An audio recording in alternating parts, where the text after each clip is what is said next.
All right, we've got another tricky clues by Sam today. Let's see how we do with this one. There are exactly two criminals in between Alice and Eric. So Barb and Chloe are both criminals, okay? Only one of the three innocents neighboring me is Gabe's neighbor.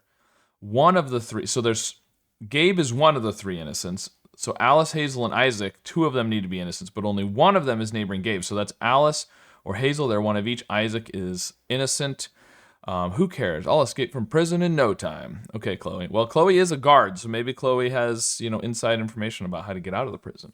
Karen is one of Maria's four innocent neighbors. So Karen is innocent. Maria has four innocent neighbors. Maria already has three, so we can only have one more innocent for Maria. Okay, all criminals in column B are connected.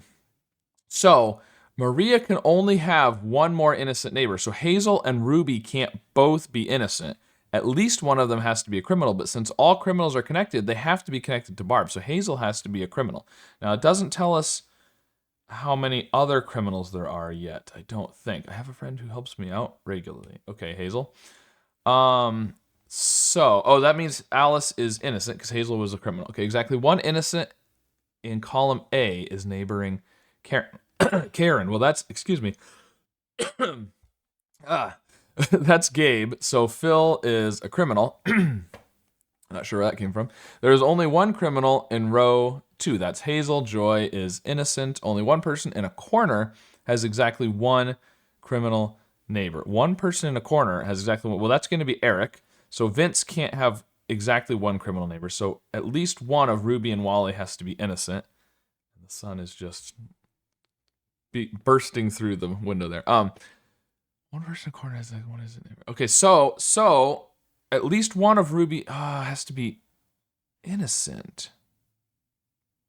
No, they can't both be innocent. That's the clue, the key. They can't both be innocent. One of them has to be a criminal, and we know all criminals in column B are connected, which means Maria has to be a criminal and Ruby has to be a criminal.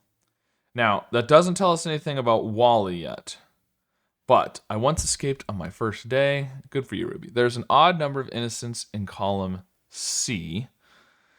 Okay, we also know there's one more innocent neighbor of Maria. So Nancy and Sophia are one of each. There's an odd number of innocents. We've already got two innocents, so Zavi's got to be innocent to make it odd. We can get rid of that. We can get rid of this. We can get rid of this.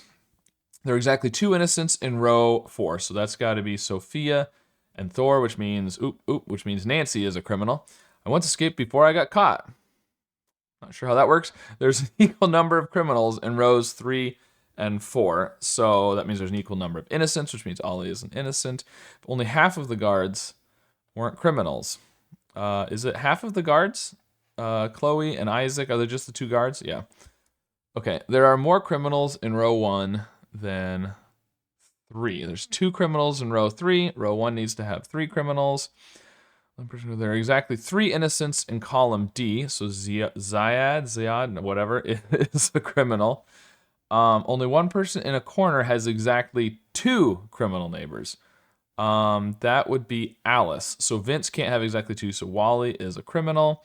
Only one row has exactly 3 criminals. That's row 1, so Vince must be innocent. There we go. I'm starting to see why we're not running out of criminals. Okay, I was faster than 50% of solvers today, and only 43% had a perfect solve. So there you go. All right, well, I suppose as the puzzles get harder, this was a tricky one, you're going to have fewer people having a perfect solve. I don't remember what the numbers were yesterday, though. It might even have been less than that. So, oh, that was weird. What? Oh, if I click on it. Oh, that's interesting. It gets rid of the stats. Okay. Interesting. All right. Well, anyways, there you go. A little over 3 minutes on a tricky. Not too bad. So let me know how your solve went and if your name was in the grid, whether you were a criminal or an innocent today. And of course, be sure to subscribe for more.